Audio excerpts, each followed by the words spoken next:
Bismillah. Assalamualaikum warahmatullahi wabarakatuh.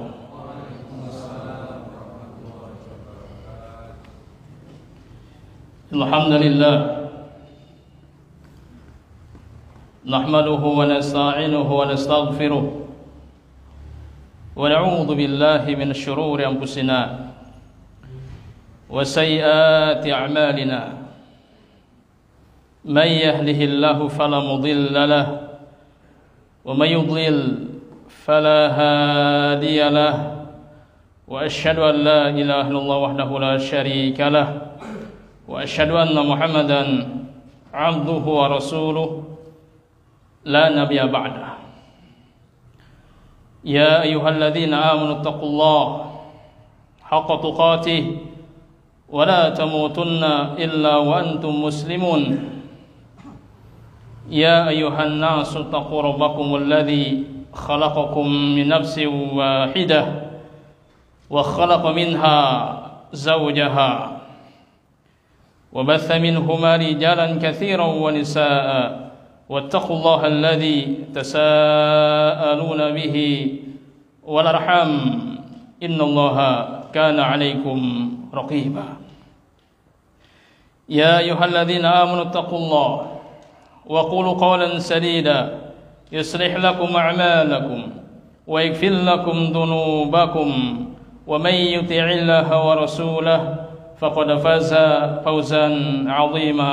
أما بعد، فإن أصدق الحديث كتاب الله وخير الهدي هدي محمد صلى الله عليه وسلم وشر الأمور محدثاتها وكل محدثة بدعة وكل بدعة ضلالة وكل ضلالة في النار.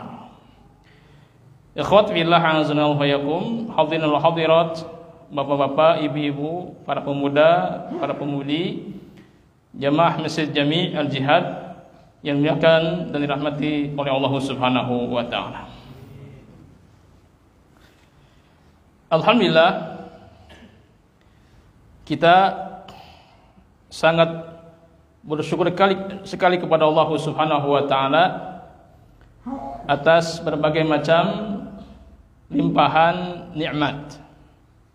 Nikmat berupa perlindungan, nikmat berupa penjagaan, nikmat berupa kesehatan, bahkan nikmat yang paling berharga yaitu nikmat hidayah.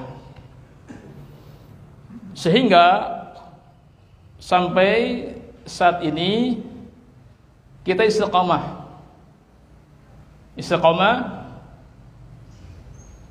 untuk bisa menghadiri kajian Islam ilmiah, yaitu kajian Al-Asmaul Husna, kajian tentang mengenal siapa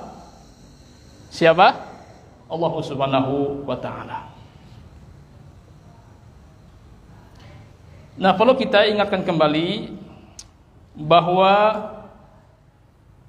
segala peristiwa yang terjadi dalam kehidupan kita ini semuanya, seluruhnya, sepenuhnya adalah keputusan Allah Subhanahu wa taala.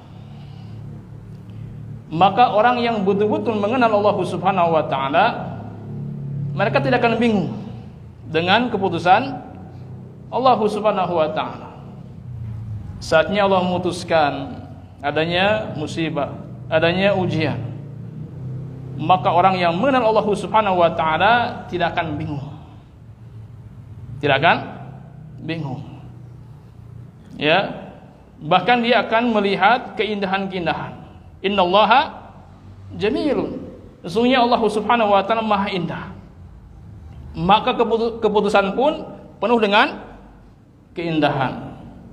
Musibah, ujian, semuanya penuh dengan keindahan kalau dia betul-betul mengenal Allah Subhanahu wa taala.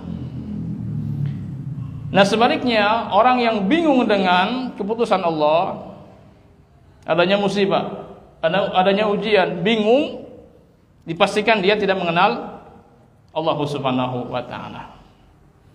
Dan alhamdulillah, ya, dengan kajian Al-Asmaul Husna kita terus berusaha, terus berupaya, terus berikhtiar untuk apa? Untuk semakin mengenal Allah Subhanahu wa taala lebih dekat lagi, lebih dalam lagi. Karena apabila seorang betul-betul mengenal Allah Subhanahu wa taala lebih dekat, lebih dalam lagi, maka dia akan memahami tentang keputusan Allah Subhanahu wa taala. Dia akan memahami keputusan hidup yang sebenarnya. Ingat, siapa yang memahami tentang kehidupan, maka dia hidupnya akan penuh kebahagiaan. Ya. Nah, ini merupakan satu kemuliaan yang sangat besar sekali. Kenapa kita tidak boleh berhenti untuk mengenal Allah? Kenapa? Orang yang betul-betul mengenal Allah Subhanahu wa taala, dia akan menyibukkan diri dalam beribadah kepada Allah. Sementara orang yang tidak mengenal Allah Subhanahu wa taala, mereka akan menyibukkan diri dalam hal dunia. Ya, jadi kenapa kita harus terus-menerus menggali, memperdalam ma'rifat kita kepada Allah Subhanahu wa taala. Ya. Mengenal nama-nama yang maha baik, maha indah dan maha sempurna. Karena jemaah sekalian, tidak ada ilmu yang paling mendalam tentang Allah kecuali ilmu tentang Al-Asma Al-Husna. Bahkan tidak ada ilmu yang paling menyentuh tentang Allah Subhanahu wa taala kecuali ilmu tentang Al-Asma Al-Husna. Nah, jadi kita berusaha terus untuk semakin mengenal Allah Subhanahu wa taala, semakin dekat lagi, semakin dalam lagi, supaya kita betul-betul menyibukkan diri kepada Allah Subhanahu wa taala dalam hal ibadah. Karena tujuan hidup kita yang sesungguhnya adalah ibadah kepada Allah Subhanahu wa taala. Dan kita tidak akan mengenal Allah lebih dekat dan lebih dalam lagi tanpa mengkaji Al-Asma Al-Husna. Tapi kajian kali ini kita akan membahas tentang Asmaul Husna Al-Malik. Nama Allah Al-Malik. Nah, nama Allah Al-Malik di sini ada 3 penyebutan. Ada 3 penyebutan. Yang pertama Al-Malik, pendek dibacanya Al-Malik. Yang kedua Al-Malik, namanya panjang, Al-Malik. Lalu yang ketiga Al-Malik, lamnya pendek, linya pendek. Jadi ada 3 penyebutan ya terkait Asmaul Husna Al-Malik. Al-Malik, Al-Malik dan Al-Malik. Nah, tentu di dalam terjemahan bahasa Indonesia, ketiga penyebutan nama tadi antara Al-Malik, Al-Malik dan Al-Malik itu tidak ada perbedaan sama sekali. Itu dalam terjemahan bahasa Indonesia. Artinya sama, yaitu Allah Subhanahu wa taala yang maha berkuasa. Itu arti Al-Malik. Allah yang maha berkuasa. Akan tapi jemaah sekalian, di dalam bahasa Arab, ini bahasa Arab bahasa yang luar biasa. Ya, bahasa Arab bahasa yang luar biasa. Bahasa asing kan? Betul? Tapi jangan diasingkan. Jangan diasingkan. Pelajari bahasa Arab. Bahasa asing tapi jangan diasingkan. Pelajari bahasa Arab. Nah, di dalam bahasa Arab ternyata jemaah sekalian, ketiga nama tadi Al-Malik, Al-Malik dan Al-Malik memiliki perbedaan yang sangat mendasar. Ya, yang sangat mendasar. Nanti insyaallah kita akan bahas. Tapi yang pertama adalah nama Al-Malik, pendek Al-Malik. Al-Malik. Nah, nama Al-Malik Asmaul Husna Al-Malik di dalam Al-Qur'an Al-Karim Allah Subhanahu wa taala sebutkan hanya 5 kali. Jadi Asmaul Husna Al-Malik Allah sebutkan dalam Al-Qur'an berapa kali? 5 kali. Di antaranya di sini dalam surat Al-Hasyr ayat 23. Ya, surat Al-Hasyr ayat 23. Bentar.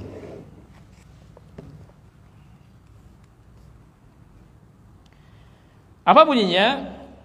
Huwallahu alladzi la ilaha illa huwal malikul quddus. Kata Allah Subhanahu wa taala, huwallahu, dialah Allah. Siapa Allah itu?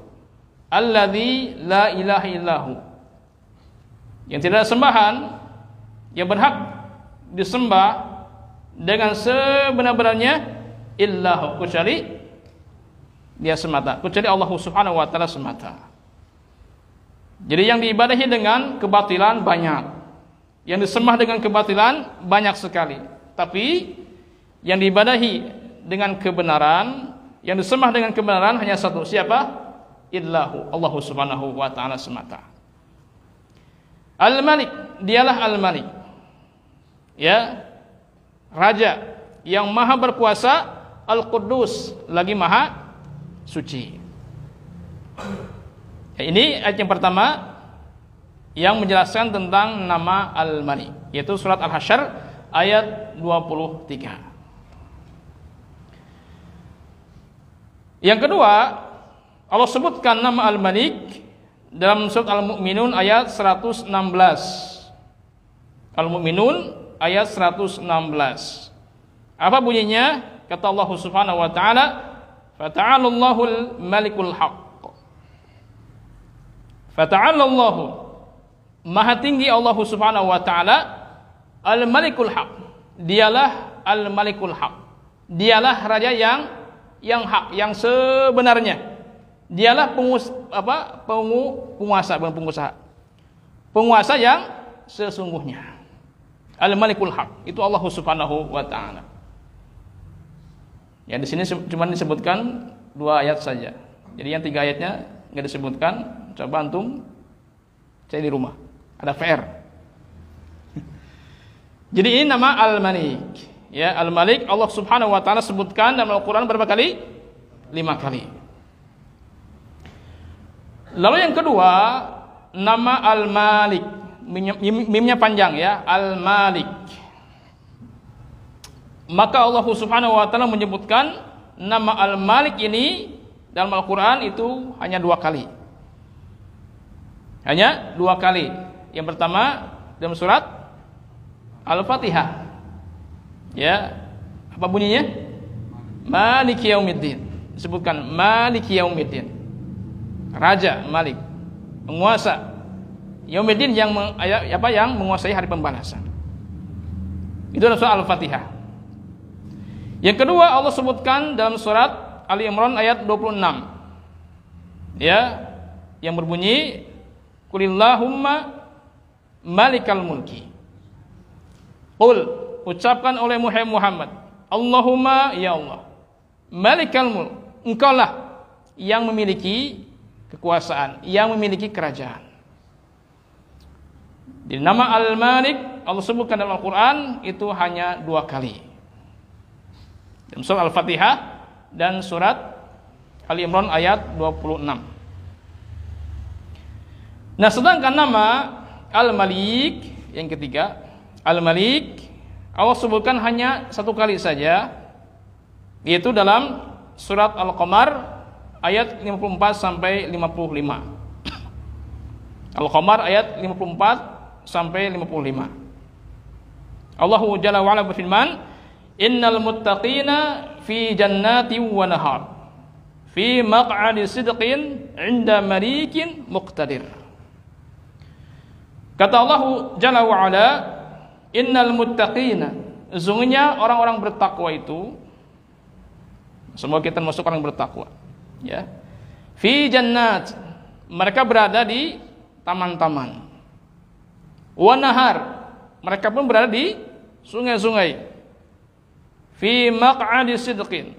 Mereka berada di tempat ya yang penuh dengan keagungan. Di mana? Surga. Jadi orang bertakwa nanti di surga, mereka berada di taman-taman yang sangat indah sekali. Ya. Di sungai-sungai yang sangat indah sekali, penuh dengan keindahan di surga. Ya. Tamannya pun indah sekali, apalagi dalamannya kan luar biasa. Ya. Ditambah lagi ada bonus apa coba? Bidadari alus surga. Berapa? 100 saja. 100 bidadari alus surga. 100 bukan 1. 100 untuk satu orang. 100 untuk satu orang. Ya.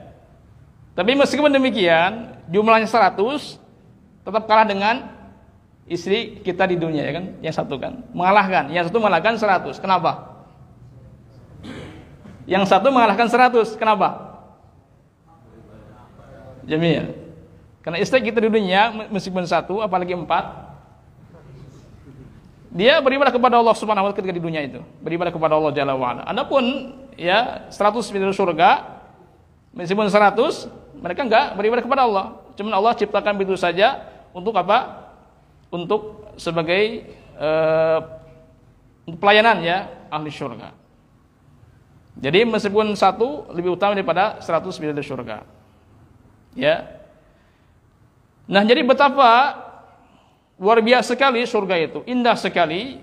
Bayangkan jemaah sekalian, satu rahmat saja, kasih sayang saya Allah tumpahkan di dunia, alam semesta ini, semuanya mencakup semua makhluk Allah, semua ciptaan Allah Subhanahu wa taala. Itu baru satu rahmat, satu kasih sayang.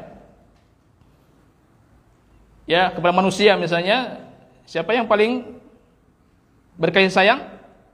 Seorang ibu kepada anaknya. Luar biasa. Bahkan binatang buas pun, singa, serigala, berkasih sayang kepada anaknya. Lihat, kita melihat seekor ayam ketika akan melangkah gimana? Di bawahnya ada anak-anaknya itu. Hati-hati banget supaya nggak keinjak. Itu ada kasih sayang. Satu kasih sayang Allah Jalla wa ala tumpahkan di dunia, di alam semesta ini, semuanya telah mencakup semua ciptaan Allah Subhanahu wa taala. Bayangkan 99 rahmat kasih sayang Allah tumpahkan di surga. Kebayang enggak? Enggak. Ya, luar biasa sekali. Maka indah sekali surga itu. Ya, indah sekali. Nah, jadi orang yang bertakwa dia di surga berada di taman-taman yang sangat indah, sungai-sungai mengalir yang sangat indah, inda malikin, di sisi malik, di sisi yang maha berkuasa, muqtadir, lagi yang berkuasa dengan segala-galanya, yang maha mampu segala-galanya. Ya, nah jadi Asmaul Husna Al-Malik ini Allah sebutkan hanya berapa kali? Satu kali, yaitu dalam surat Al-Qamar ayat 54 sampai 55. Nah, jadi walhasil ketiga Asmaul Husna ini, ketiga nama ini, ketiga penyebutan nama ini, yang pertama Al-Malik berapa kali? 5 kali, Al-Malik 2 kali, dan Al-Malik 1 kali. Nah, jemaah sekalian yang dimuliakan Allah Subhanahu wa taala, tadi kita sebutkan bahwa ketiga penyebutan nama tadi, Al-Malik, Al-Malik dan Al-Malik, di dalam terjemahan bahasa Indonesia itu sama, yang berarti Allah Subhanahu wa taala maha berkuasa. Nah, akan tapi dalam bahasa Arab di sini ada perbedaan makna yang sangat mendasar. Ya. Kita sebutkan di sini perbedaan antara Al-Malik sama Al-Malik. Karena kalau Al-Malik maknanya mencakup Al-Malik dan Al-Malik. Itu kalau Al-Malik yang ketiga. Jadi Al-Malik yang ketiga tadi maknanya mencakup Al-Malik dan Al-Malik. Ya. Lebih luas lagi ya, lebih mendalam lagi itu Al-Malik. Karena menggunakan sighah mubalaghah dalam bahasa Arab ya. Nah, apa perbedaan antara Al-Malik dan Al-Malik? Al-Malik jemaah sekalian artinya adalah Allah Subhanahu wa taala berkuasa dengan wewenang. Itu Al-Malik. Allah Jalla wa Ala berkuasa dengan wewenang. Nah, adapun Al-Malik, Allah Jalla wa Ala berkuasa dengan kepemilikan. Itu bedanya. Kalau Al-Malik, Allah berkuasa dengan wewenang, sedangkan Al-Malik, Allah Subhanahu wa taala berkuasa dengan kepemilikan. Paham gak nih? Paham atau masih bingung? Kita akan berikan gambar misalnya. Ya, seorang pejabat. Ya, baik dari tingkat atas sampai tingkat bawah. Tingkat atas apa? Presiden mungkin ya, nomor 1. Kalau bawahnya apa? PRT mungkin ya. Lumayan kan? Menjabat ya. Lumayan. Seorang pejabat ya sekalian, ya pokoknya pejabat entah level tinggi atau bawah, pokoknya pejabat ya. Dia berkuasa kan? Kenapa dia berkuasa? Karena adanya wewenang. Ini namanya Al-Malik. Al-Malik yang pendek tadi. Adapun yang kedua misalnya seorang memiliki rumahnya mewah. Ya, rumahnya mewah. Dia berkuasa atas rumah tadi. Kenapa berkuasa? Karena pemiliknya. Rumahnya mau dijual terserah, rumahnya mau dikontrakan terserah, bahkan rumahnya mau dibakar pun terserah. Karena pemiliknya tadi ini apa namanya? Al-Malik. Walih jelas? Alhamdulillah. Ya.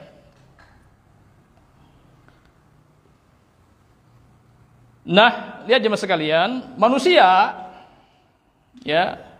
manusia berkuasa dengan wewenang, tapi tidak berkuasa dengan memiliki atau kepemilikan. Manusia kan? Dia berkuasa ya karena dia seorang pejabat, seorang aparat misalnya, tapi dia tidak berkuasa dengan kepemilikan karena orangnya miskin, orangnya fakir. Ini manusia. Kategori yang pertama itu kan. Ya, dia memiliki kekuasaan dengan wewenang, tapi dia tidak memiliki kekuasaan dengan kepemilikan. Adapun kategori yang kedua sebaliknya. Ada manusia yang berkuasa dengan hak milik, dengan kepemilikan. Karena dia orang kaya raya begitu kan. Akan tapi dia tidak berkuasa dengan wewenang karena bukan pejabat, bukan aparat. Ya, adapun kategori yang ketiga,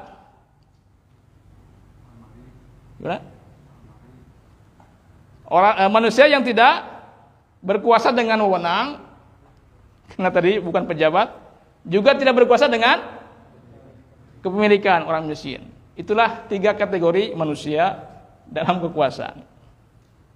Yang pertama, manusia berkuasa dengan wewenang tapi tidak berkuasa dengan kepemilikan. Yang kedua, manusia berkuasa dengan kepemilikan tapi tidak berkuasa dengan wewenang. Yang ketiga nih, manusia tidak berkuasa dengan wewenang dan juga tidak berkuasa dengan kepemilikan.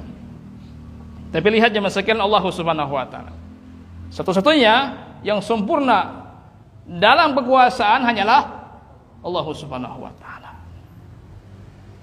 Ya, Allah Subhanahu wa taala berkuasa dengan wewenang. Ya kan, Allah Malikul Muluk kan? Allah raja di raja kan? Allah raja di segala raja-raja. Ini yang pertama. Yang kedua, Allah Jalla wa Ala berkuasa dengan kepemilikan.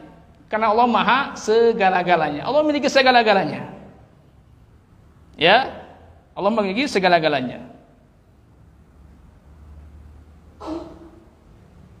Maka maha benar firman Allah Subhanahu wa taala yang Allah tadi jelaskan, ya, apa bunyinya? Fata'alallahul malikul haq. Maka maha tinggi Allah Subhanahu wa taala, dialah Al-Malikul Haq, raja yang sesungguhnya, raja yang sebenarnya, penguasa yang sebenarnya. Ya. Nah, timbul pertanyaan, kenapa Allah disebut Al-Malikul Haq? Kenapa Allah disebut raja yang sebenarnya? Kenapa Allah disebut penguasa yang sesungguhnya? Kenapa?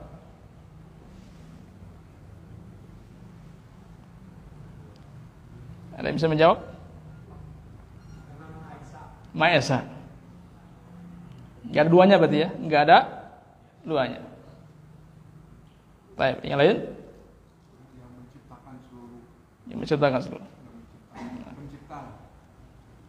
Ya, jadi Allah Al-Malikul Haq, raja yang sebenarnya, penguasa yang sebenarnya. Kenapa demikian? Di antaranya ada 3 alasan. Alasan yang pertama, Allah Al-Malikul Haq, Allah raja yang sebenarnya, Allah penguasa yang sungguhnya. Yang pertama adalah karena kekuasaan Allah Subhanahu wa taala, kekuasaan yang Allah miliki secara utuh. Ini yang pertama. Allah memiliki kekuasaan secara utuh. Ya, karena Allah memiliki segala-galanya. Allah Maha Kaya. Allah Maha Kaya. Maka Allah Subhanahu wa taala layak pantas untuk berkuasa. Karena Allah Maha segala-galanya, Maha memiliki segala-galanya. Nah, jadi alasan pertama, kenapa Allah disebut Al-Malikul Haq? Jawabannya karena kekuasaan Allah Subhanahu wa taala adalah kekuasaan yang Allah miliki secara utuh. Nah, adapun kekuasaan di tangan manusia sama sekali kekuasaan yang sifatnya bukan hak milik. Sementara tadi. Ya, seorang pejabat kan, seorang pejabat misalnya, dia berkuasa. Apakah hak milik baginya? Bukan kan? Tapi apa? Amanah. Amanah kan? Jadi adapun manusia, walaupun manusia berkuasa, tapi kuasanya bukan hak milik, akan tapi diamanahkan. Itu manusia. Ya, betapapun seorang pejabat berkuasa, tapi itu bukan kekuasaan yang bersifat hak milik, tapi kekuasaan yang bersifat diamanahkan. Betapapun aparat itu berkuasa, itu bukan kekuasaan yang sifatnya hak milik, tapi kekuasaan yang diamanahkan.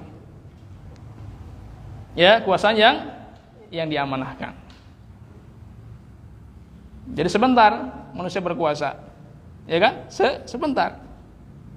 Ya, manusia berkuasa. Nah, adapun Allah Subhanahu wa taala, Allah berkuasa, kekuasaannya bukan amanah, akan tapi berupa hak milik. Ya, berupa hak milik. Ya, ada enggak manusia yang bisa menanggalkan kekuasaan Allah? Enggak ada. Mustahil. Adakah manusia yang mencopotkan, melepaskan kekuasaan Allah? Enggak bisa. Nah, jadi karena manusia adalah, kekuasaan yang dimiliki manusia adalah kekuasaan yang bersifat amanah, maka akan mudah ditanggalkan dan mudah dicopot. Ya kan? Mudah sekali kan? Manusia berkuasa, menanggalkan kekuasaan manusia mudah sekali kan sekarang. Mudah sekali untuk dicabut.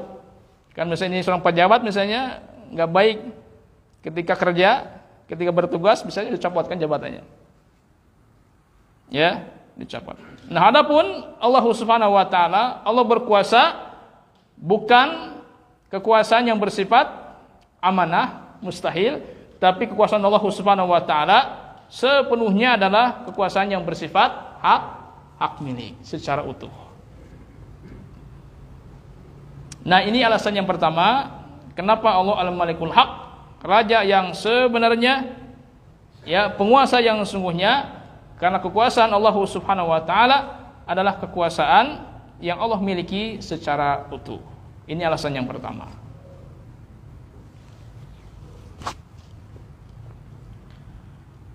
Alasan yang kedua, kenapa Allah Al-Malikul Haq?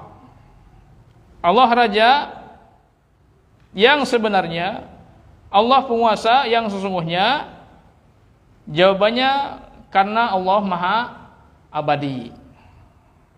Hidup Allah abadi. Sudah kita bahas apa pertemuan sebelumnya? Apa asal muasalnya?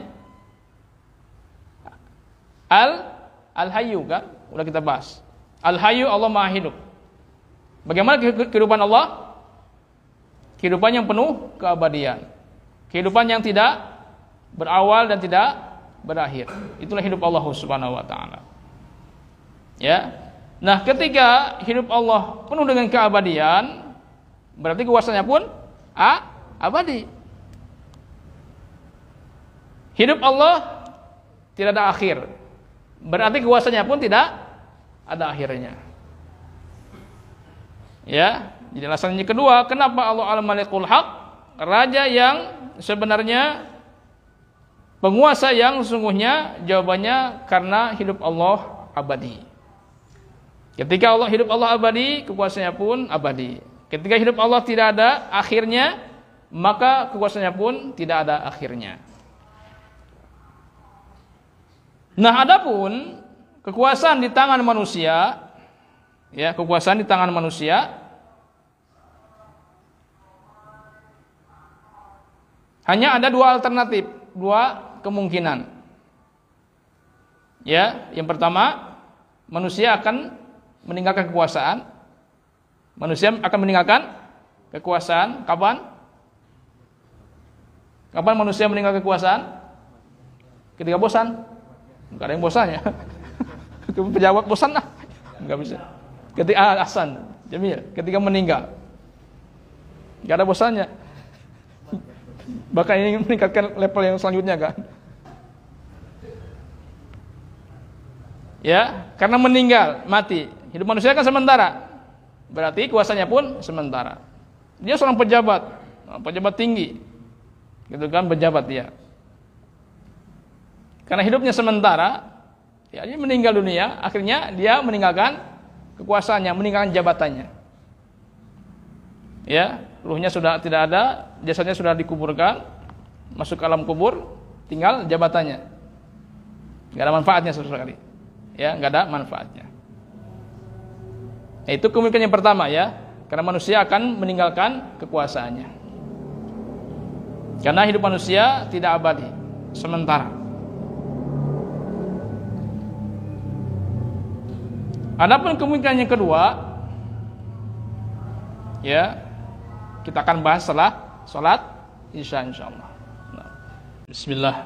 Alhamdulillah wassalatu wassalam ala Rasulillah wa ba'd. Insyaallah kita lanjutkan. Jadi alasan yang kedua tadi telah kita sebutkan, kenapa Allah Subhanahu wa taala Al-Malikul Haq, raja yang sebenarnya, penguasa yang sesungguhnya. Jawabannya karena kekuasaan Allah Subhanahu wa taala adalah karena hidup Allah Maha Abadi.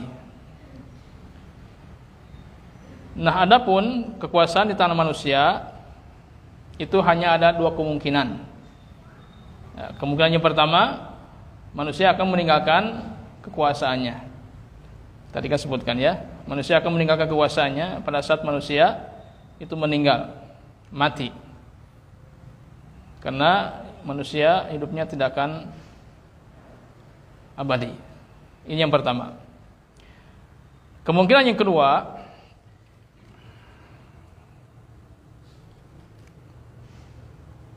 yaitu kekuasaan akan meninggalkan manusia, terbalik. Jadi yang pertama, manusia akan meninggalkan kekuasaan. Yang kedua, kekuasaan akan meninggalkan manusia. Ya, kapan kekuasaan itu meninggalkan manusia? Habis masa berlakunya gitu. Sudah pensiun kan? Nah, keterbatasan gitu. Udah pensiun, sudah berhenti, diberhentikan. Dia seorang pejabat, ya, dia memiliki kekuasaan. Karena udah pensiun, udah berhenti, ya, berhenti. Atau mungkin dipecat, karena gak baik ketika bertugas, bisa aja dipecat, ya, sehingga tidak memiliki kekuasaan lagi. Nah, itu dua kemungkinan kekuasaan di tangan manusia. Yang pertama, manusia akan meninggalkan kekuasaan itu, atau kekuasaan akan meninggalkan manusia. Jadi alangkah sebentarnya manusia berkuasa. Sebentar kan? Singkat sekali. Misalnya seorang pejabat, berapa lama dia berjabat? 5 tahun. Presiden? 5 tahun. Bukannya 2 periode? Presiden kan ya? Masa jabatan. Betul? 5 tahun? Pertama 5 tahun. Jadi 2 periode itu 10 tahun berarti ya? Itu aturan pemerintah kita kan, 2 periode. Ya, periode ketiga jadi nggak boleh lagi ya? Kenapa? Mungkin orang-orang nggak suka lagi mungkin. Biasanya begitu. Allahu a'lam. Jadi menjabat hanya 2 periode misalnya, 10 tahun anggapan gitu. Sebentar, ditambah usianya sudah tua. Jadi sebentar sekali manusia menjabat berkuasa. Ya. Nah, kenapa demikian? Jawabannya tadi, karena manusia hidupnya tidak akan abadi.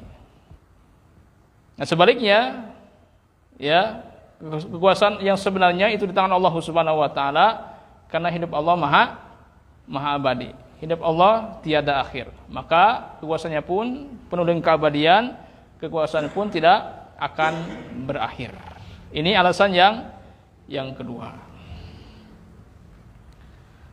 Alasan yang ketiga, kenapa Allah Al-Malikul Haq? Allah Raja yang sebenarnya, penguasa yang sesungguhnya. Jawabannya karena Allah Maha sempurna. Segala-galanya. Ya. Kalau Allah Maha sempurna, berarti kekuasaannya sempurna. Allah Maha segala-galanya, sehingga Allah tidak butuh kepada siapapun dan apapun. Karena Allah Maha sempurna tadi. Kekuasaannya pun penuh dengan kesempurnaan. Jadi Allah sempurna dalam segala hal.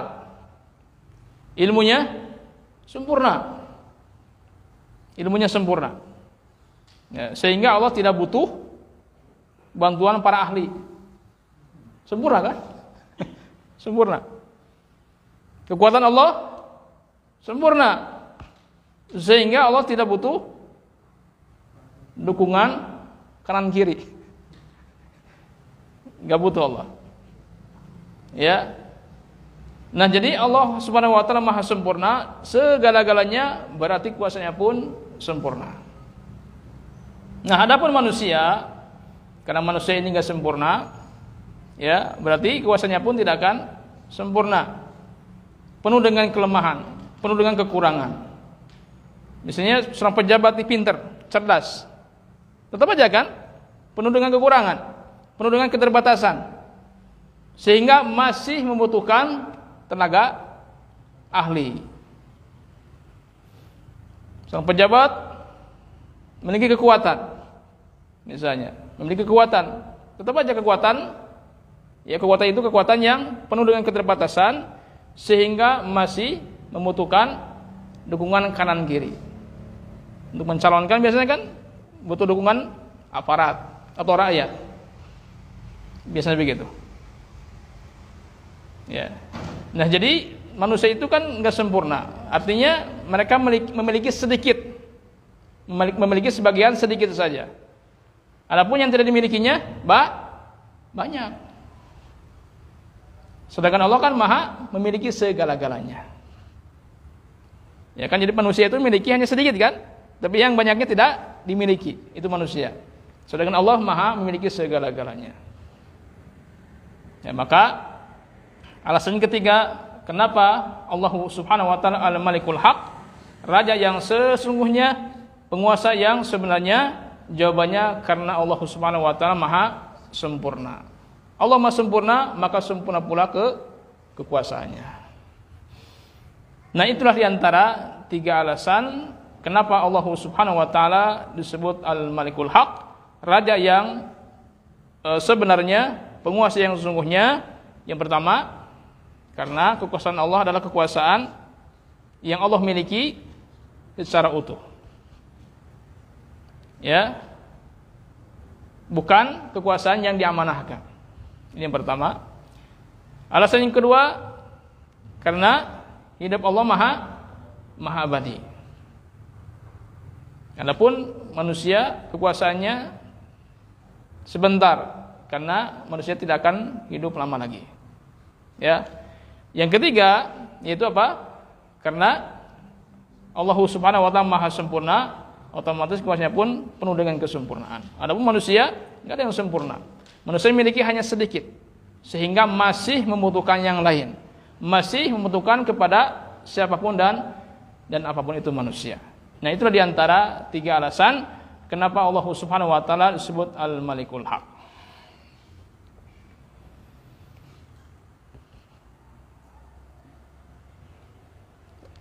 Lanjut.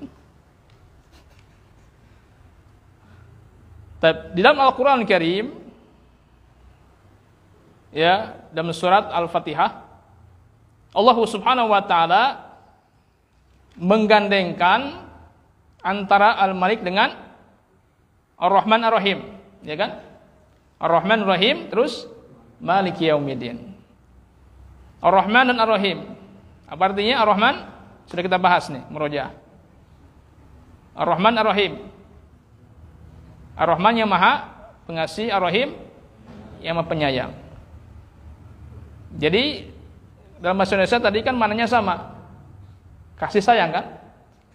Kasih sayang, maha pengasih, kasih, maha penyayang, sayang. Jadi kasih sayang. Sama artinya kalau bahasa Indonesia kan tadi.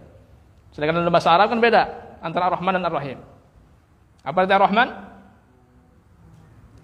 Udah kita bahas di pertemuan yang lalu. Terus? Jamil. Yang kedua, kalau Ar-Rahman ini kan kasih sayang yang bersifat umum untuk semua ciptaan Allah. Ya, orang mukmin, orang kafir, bahkan binatang pun mereka mencicipi kasih sayang Ar-Rahman. Ada hujan kan? Turun hujan. Hujan itu untuk semuanya kan? Untuk kita orang mukmin, untuk mereka orang kafir, bahkan binatang pun, tumbuhan pun, ya, mencicipi air hujan tadi. Ini Ar-Rahman. Jadi kasih sayang yang bersifat umum. Adapun Ar-Rahim tadi adalah kasih sayang yang bersifat khusus, hanya orang tertentu saja, yaitu orang-orang yang beriman. Orang mukmin dia akan mencicipi dan merasakan kasih sayang Ar-Rahim dari Allah Subhanahu wa taala. Alasan yang kedua apa?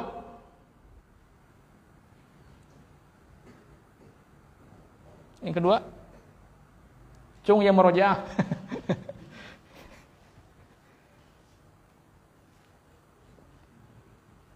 Alasan kedua, kalau Ar-Rahman itu kasih sayang yang bersifat asan duniawi. Bersifat duniawi. Alhamdulillah. Ya, bersifat duniawi. Adapun kasih sayang Ar-Rahim bersifat ukhrawi. Kasih sayang Ar-Rahman berkaitan dengan duniawi. Makanya tidak setiap pemberian Allah itu berupa rahmat kan? Berupa kasih sayang enggak? Buktinya apa? Allah berikan orang kafir harta. Allah berikan orang kafir kekuasaan. Jadi kasih sayang Ar-Rahman ini ya itu bersifat duniawi. Dan tidak setiap pemberian dunia itu adalah rahmat dan kasih sayang Allah Subhanahu wa taala, tapi rahmat dan kasih sayang yang sesungguhnya adalah yang berupa apa? Ukhrawi, hidayah kan gitu kan, keimanan, keistiqomahan. Itu hanya Allah berikan kepada orang mukmin saja. Nah, itu perbedaan antara Ar-Rahman dan Ar-Rahim. Yang telah kita bahas ini kan. Nah, jadi Allah Subhanahu wa taala gandengkan nama Al-Malik tadi sebelumnya dengan menyebutkan Ar-Rahman Ar-Rahim, baru Maliki Yaumiddin. Ya. Kenapa Allah Subhanahu wa taala dalam surah Al-Fatihah menyebutkan Ar-Rahman Ar-Rahim, baru kemudian Maliki Yaumiddin? Jawabannya adalah insyaallah kita akan bahas di pertemuan yang akan datang. Udah, jangan lama-lama aja. Yang penting kita paham. Percuma ngaji lama tapi nggak paham. Ya kan? Mending sedikit tapi simpel paham. Karena tujuan kita apa? Paham. Bukan lamanya. Ya, bukanlah. Lah biasanya kan kajiannya simpel, singkat, tapi kita memahami semua. Ya, bisa jadi kan? Paham semuanya apa yang sampaikan Ustadz kan? Atau kedua misalnya kajiannya panjang 2 jam, yang paham 10 menit bisa jadi. Makanya cukup insyaallah. Tapi ada pertanyaan silakan, tunggu ada waktu. Mangga.